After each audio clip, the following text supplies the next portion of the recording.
الزميل الكاتب والناقد الرياضي الكبير والإعلامي الكبير أيضا الدكتور علاء صادق معنا على الهاتف، معقبا على فوضى اللعب النظيف وقرارات لجنة المسابقات الضعيفة. مساء الخير يا دكتور علاء. مساء الخير. اولا انا سعيد قوي بان انا اكون معاكم في هذا البرنامج الناجح جدا جدا اللي مكسر الدنيا، ويوم الخميس بيبقى عندي مشكله علشان انتوا برنامجكم بيضرب كل البرامج. شكرا جزيلا. رفقا بالقوارير يوم الخميس. شكرا جزيلا يا دكتور. ثانيا سعيد بيكم انتوا الاثنين لان احنا 3 اجيال، واحد سلم واحد سلم واحد. صحيح. اللي عملوا عدل للقيعي معايا انا عملته مع ابراهيم المنيسي. صحيح. شكرا.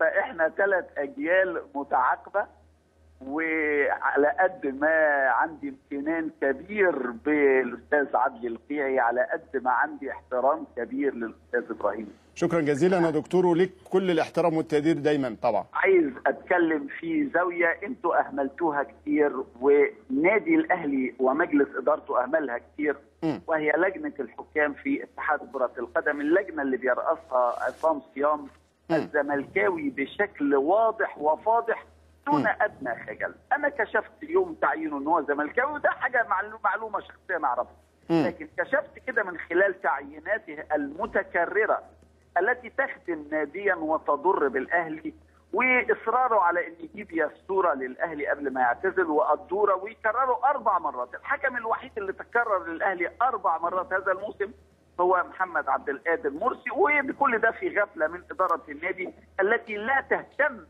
في تلك الامور وبتتركها على اعتبار ان الناس دي محايده. انا بس النادي الاهلي الان عنده موقفا هو بالغ الوضوح، واتمنى وللمره الاولى ان يتشدد النادي الاهلي في حقه. النادي الاهلي لديه الفرصه للتاكد ان التقرير الذي قدم للجنه المسابقات عن مباراه الاهلي والزمالك كتبه عصام صيام بنفسه، ليس الحكم الهولندي، ليس الحكم الرابع رؤوف الحوشي، ليس اي شخص. من كتب التقرير هو عصام صيام بنفسه. معلومه خطيره جدا يا دكتور علاء، لان احنا الكلام واضح. انا بص يا دكتور علاء، ما اعرفش تابعتنا واحنا بنستضيف الاستاذ عامر حسين وسالته.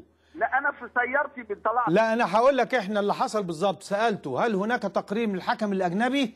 قال وبعد شويه قال لا، اللي كتب التقرير الحكم الرابع الحوشي. اتصلنا برؤوف الحوشي فابلغ المعد انه اقسم بالله انه لم يرى حسام عاشور يضرب لاعبا بدون كره، مما يعني انه لم يكتب التقرير.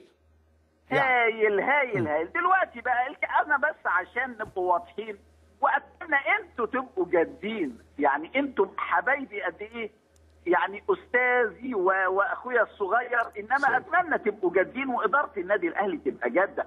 احنا امام موقف بالوثائق، نحن نريد ان نرى التقرير على فكره انا طلبت منه هذا الكلام. لا بص، قلت له عايزين نطلع على التقرير، قال لي اتفضل. وبعد شويه النادي الاهلي يقدم طلبا رسميا الى اتحاد الكره بالاطلاع على التقرير المقدم، ويحال الى خبير الخطوط ويتقال مين اللي كاتب التقرير، ونتعرف مين اللي تلاعب في مباراه. هو عصام صيام الظاهر يا جماعه، عصام صيام بيحب يكتب التقارير بنفسه، لان دي تاني واقعه تتكرر ان يتقال من المراقبين ما كتبناش وبعدين تطلع تقارير مكتوبه، اللي هو ماتش الزمالك والمقصه. ايوه نفس الاسلوب ونفس المره دي الاهلي متضرر. لا اطمئن يا دكتور، هنتبنى هذا الكلام لان احنا انا عرضت امبارح وقعة هاني سعيد وحسام عاشور لم يكن بها ادنى مخالفه وجبناها تاني النهارده،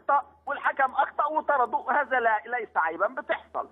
انما علشان واحد يقول ضرب بدون كره يبقى ده شخص مغرض، ويجب بتره من المجتمع الرياضي. من لم يكتب ضد ابراهيم حسن، من لم يكتب ضد شيكابالا، من لم يكتب ضد عمرو الصفتي، من لم يكتب ضد عاشور الادهم، من لم يكتب ضد هاني سعيد، من لم يكتب ضد حسام، كتب فقط ضد حسام عاشور، هذا رجل مغرض يجب بتره من الرياضه وليس من اتحاد كره القدم. نشكرك على المداخله وعلى حرصك على اظهار الحقائق، ولكن اطمئنك احنا من هنا اعتقد لو كنت تابعتنا كنت هتجد كثيرا مما تطلبه موجود، وانا ما كنتش اعرف حتى قصه من كتب التقرير، بس كنت هفضل يعني زي ما بقول كده افحت فيها لحد ما نوصل